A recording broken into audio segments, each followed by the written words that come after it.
Good morning students. आप सब कैसे हैं? आज हम सेवन्थ क्लास का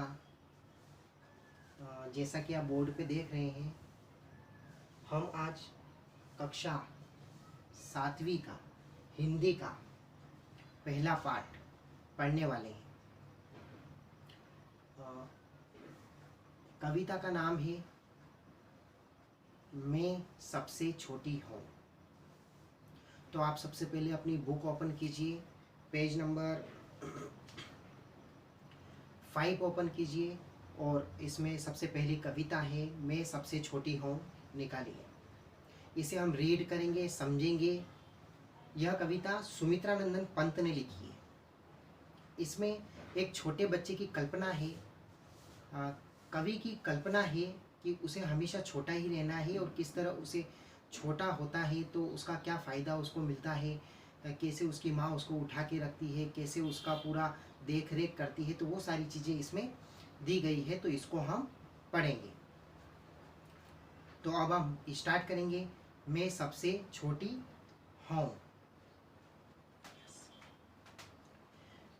कवि सुमित्रा नंदन पंत बोल रही हैं कि मैं सबसे छोटी हूँ, तेरी गोद में सोऊं। कवि कह रही है कि मैं सबसे छोटी हूँ, हमेशा वो घर में सबसे छोटी ही रहना चाहती है। तेरी गोद में सोऊं, तेरी किसकी? माँ की गोद में सोऊं। तेरा आंचल पकड़ पकड़ कर फिरूं सदा माँ तेरे साथ, कभी न छोड़ूं तेरा हाथ। वो बोल रही हैं कि घर में सबसे छोटी मैं हूँ, तेरी गोद में हमेशा सोऊं। तेरा आंचल, साड़ी का जो पल्ला होता है उसको आंचल बोलते हैं, पकड़ पकड़ कर फिरूं सदा माँ तेरे साथ। पीछे पीछे चलते ना छोटे छोटे बच्चे, माँ का आंचल पकड़ पकड़ कर। कभी न छोड़ू तेरा हाथ, और माँ का हाथ कभी नहीं छोड़ना चाहते छोटे बच्चे। बड़ा बनकर पहले हमको, बड़ा बनाकर पहले हमको तू पीछे चलती है माँ। पहले तो हमको बड़ा बना दिया और फिर हमको धोखा देती है, छलती है। हाथ पकड़ फिर सदा हमारे साथ नहीं फिरती दिन रात। मतलब धोखा इसलिए दे रही है कि सदा फिर हाथ पकड़ कर नहीं चलती वो। अपने कर से धुला मुख, अपने कर से खिला धुला मुख। अपने कर मतलब होते हैं हाथों से खिलाना। माँ बच्चे को हाथों से खिलाती है, आपको पता ही है, आपने भी खाया है ना, मैंने भी खाया है, सभी ने खाया है। अपने कर से खिला धुला मुख। धुला मुख मतलब जब हमारा मुंह गंदा हो जाता है, मुंह गंदा हो जाता है तो उसे धुला कर।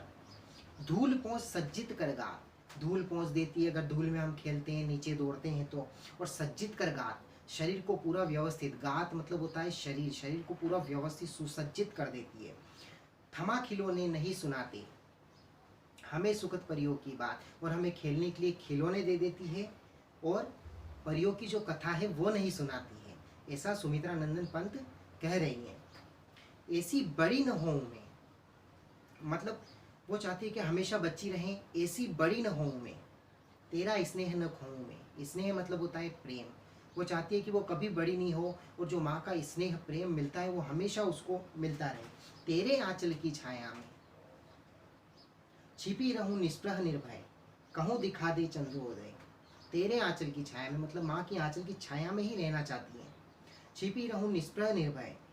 निष्प्रह मीन्स होता है इच्छा रहित, कोई इच्छा नहीं। छोटे बच्चे की कोई इच्छा नहीं होती, उसको खेलना कूदना खाना पीना मजा करना, उसे कुछ पता नहीं होता कि इच्छा क्या होती। तो वो बोल रही है कि उस नन्हे बच्चे की तरह मैं इच्छा रहित रहूं।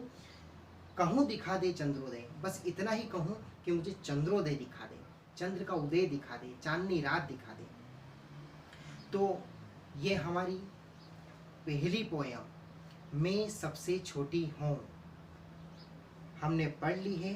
अब चलते हैं हम आगे कि आपको फेयर कॉपी में शब्दार्थ कैसे लिखने हैं वो भी मैं आपको बता देता हूँ। तो आप अपनी फेयर कॉपी में शब्दार्थ को अच्छे से उतारना, मात्राओं का विशेष ध्यान रखना और राइटिंग बहुत सुंदर लिखना कि जब मैं चेक करूँ तो जल्दी से चेक हो जाए, गलतियाँ ना निकले। इस बात का विशेष ध्यान रखना। तो अब हम चलते हैं इसके शब्दार्थ पर। मैं सबसे छोटी हूँ के शब्दार्थ किस तरह आपको फेयर कॉपी में लिखना है। शब्दार्थ पहले पाठ का नाम लिखना है, उसके नीचे शब्दार्थ लिखना है, पेज के बीच में लाइन खींचना है और एक तरफ शब्द और दूसरी तरफ उसका अर्थ लिखना है, जैसे मैंने यहाँ बोर्ड पर आपके लिए लिख रखा है। अब हम पढ़ेंगे शब्द और शब्दार्थ।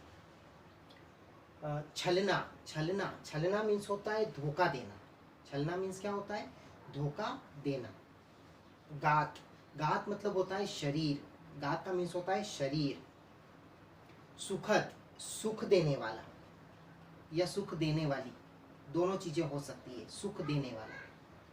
निस्पृह, इच्छा रहित, जिसकी कोई इच्छा नहीं होती है उसको बोलते हैं निस्पृह, इच्छा रहित। निर्भय, निर्भय मतलब निडर, जो किसी बात से ना डरता हो, किसी चीज से ना डरता हो, निडर होता है, साहसी कहते हैं जिसे हम।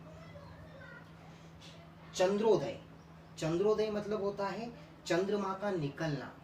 शाम को निकलता ना चंद्रमा, चांदनी रात जिसको हम बोलते हैं कि स्वच्छ धवल चांदनी बिखरी हुई रहती है, उसको बोलते हैं चंद्रमा का निकलना। जैसे सूर्योदय होता है सुबह, वैसे ही शाम को चंद्रोदय होता है, उसको बोलते हैं चंद्रमा का निकलना।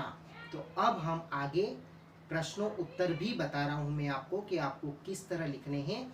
और फेयर कॉपी में सिर्फ आपको शब्दार्थ और प्रश्नों उत्तर ही लिखने हैं। सही जोड़ी, रिक्त स्थान, सही गलत, ये सारी चीजें हम सिर्फ बुक में ही करेंगे। क्लियर? तो अब हम चलते हैं आगे प्रश्नों उत्तर पर।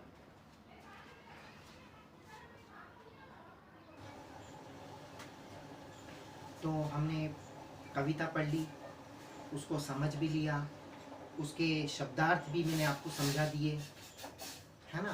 तो अब हम चलेंगे प्रश्नोत्तर की तरफ। और प्रश्नोत्तर में मैं सिर्फ आपको उत्तर लिख के दूंगा, प्रश्न आपको खुद को लिखने हैं। अगर मैंने उत्तर नंबर 1 लिखा है तो आप भी प्रश्न नंबर 1 ही लिखना। ओके, अब हम चलते हैं। पहला प्रश्न क्या आ रहा है? पहला प्रश्न आ रहा है, कवि बड़ा क्यों नहीं होना चाहता है? कवि बड़ा क्यों नहीं होना चाहता है? तो कवि बड़ा क्यों नहीं होना चाहता है? कवि हमेशा माँ का स्नेह पाना चाहता है, इसलिए वह बड़ा नहीं होना चाहता है। कवि हमेशा माँ का स्नेह पाना चाहता है, इसलिए वह बड़ा नहीं होना चाहता है। ये था हमारा पहला उत्तर।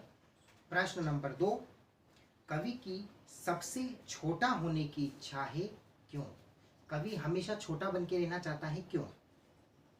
कवि की सबसे छोटा होने की इच्छा है क्योंकि वह सदैव अपनी माँ के आंचल में रहना चाहता है। बच्चा जो होता है वो सदैव अपनी माँ के साथ ही रहना चाहता है, वैसे ही कवि भी अपने माँ के आंचल में रहना चाहता है, इसलिए वह छोटा ही रहना चाहता है। प्रश्न नंबर 3, यह कविता हमें क्या संदेश देती है? प्रश्न 2 लिख लिया हमने। प्रश्न नंबर 3, यह कविता हमें क्या संदेश देती है? तो यह कविता हमें यह संदेश देती है कि माँ के आंचल जैसा सुख कोई दूसरा नहीं होता है। माँ का स्नेह सबसे खूबसूरत होता है। देखो, माँ के आंचल जैसा सुख कहीं भी नहीं होता है, हम भी जानते हैं, आप भी जानते हो, है ना। और दूसरा ये कि उनका प्रेम स्नेह, चाहे वो डांटती हैं, मारती हैं या चिल्लाती हैं, लेकिन फिर भी उनका स्नेह दुनिया में सर्वोपरि होता है। ये कहा, इस कविता से हमें यही शिक्षा मिलती है। इसलिए माँ का हमेशा सम्मान करें, उसका कहा माने, वो जो कहती हैं आपके अच्छे के लिए कहती हैं। क्लियर? तो आपको ये पाठ अपनी फेयर कॉपी में भी उतारना है और आगे हम बने रहेंगे और आप भी मेरे साथ बने रहोगे और हम आगे और भी पाठ पढ़ेंगे। क्लियर? ऑल द बेस्ट आप सभी को and thank you very much.